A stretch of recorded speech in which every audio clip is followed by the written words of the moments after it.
Mungkin ada pertanyaan dari mahasiswa saya, salah satunya adalah tentang identifikasi masalah. Jadi identifikasi masalah itu apa sih Pak, dan bagaimana cara membuatnya? Nah ini mungkin sudah pernah saya bahas, nah saya coba ulang lagi membahas bagaimana poin penting apa saja yang harus ada di identifikasi masalah. Saya akan bahas di video ini. Oke, saya Robiul Endra, selamat datang di YouTube channel saya.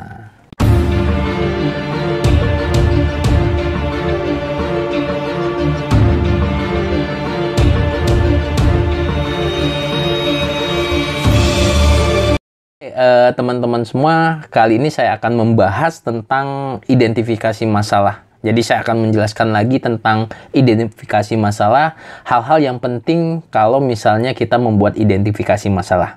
Oke, sebelum masuk ke pembahasan, jangan lupa untuk subscribe YouTube channel saya, share, like, serta komen, serta follow Instagram saya di @robiulendra.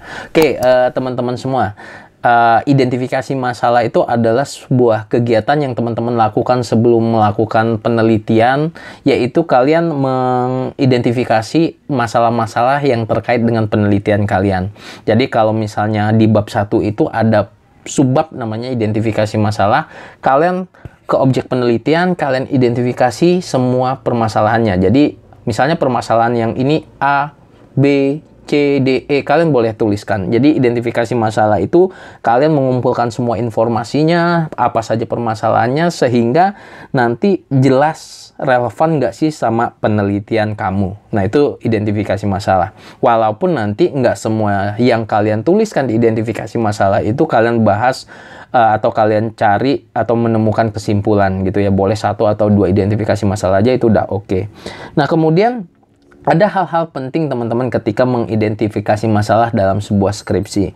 Nah, yang pertama, identifikasi masalah itu harus realistis. Jadi, identifikasi masalah itu harus sesuai dengan pemikiran dan penulisan atau penelitian ilmiah. Jadi, secara ilmiah itu realistis, tidak mengada-ada. Makanya di penelitian itu butuh namanya dokumentasi, referensi, tentunya yang berhubungan sama hal-hal yang ilmiah. Yang kedua, harus beralasan. Jadi kalau diidentifikasi masalah itu misalnya kalian menentukan misalnya sulitnya mencari data ini gitu. Nah, sulitnya itu kalian harus kasih tahu alasannya kenapa gitu ya. Oh, cara ini dengan menggunakan proses manual. Nah, jadi harus beralasan. Jadi nggak ada identifikasi masalah yang tidak memiliki alasan. Itu poin penting yang kedua. Nah, poin penting yang ketiga adalah apakah identifikasi masalah ini mau kita lanjutin atau enggak gitu ya. Jadi ada yang namanya masalah, tetapi ya masalah itu ya memang daily-nya aja. Memang rutinitasnya jadi masalah. Ada juga yang masalah yang memang harus kita selesaikan. Nah, masalah yang harus kita selesaikan itu tentunya dengan bidang keilmuan kamu. Tentunya kalau yang jurusan IT, kamu menyelesaikannya dengan konsep IT. Kalau yang kamu jurusannya tentang manajemen, kamu akan menyelesaikan dengan manajemen dan jurusan-jurusan yang lainnya. Kemudian yang selanjutnya di identifikasi masalah, poin pentingnya adalah kamu mampu untuk melaksanakan penelitiannya.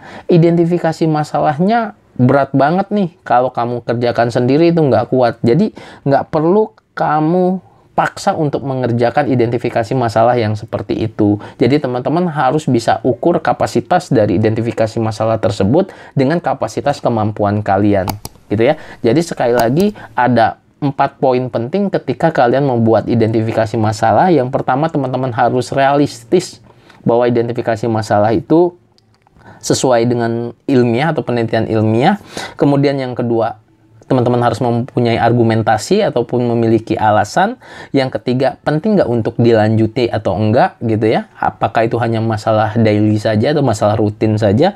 Yang keempat, apakah kamu mampu melaksanakan ketika identifikasi masalah ini diterapkan di penelitian kamu. Nah, silahkan dipikir-pikir kira-kira identifikasi masalah yang mana yang kamu bisa buat, yang mana yang bisa kamu tinggalkan. Mungkin itu aja pembahasan saya tentang identifikasi masalah dan poin pentingnya cara membuat identifikasi masalah. Mudah-mudahan video ini bermanfaat buat teman-teman semua. Kita ketemu lagi di video-video selanjutnya. Terima kasih buat teman-teman yang sudah subscribe YouTube channel saya. Dan jangan lupa juga untuk follow Instagram saya di @robiulendra dan juga @skripsimahasiswa. Oke, saya tutup. Assalamualaikum warahmatullahi wabarakatuh.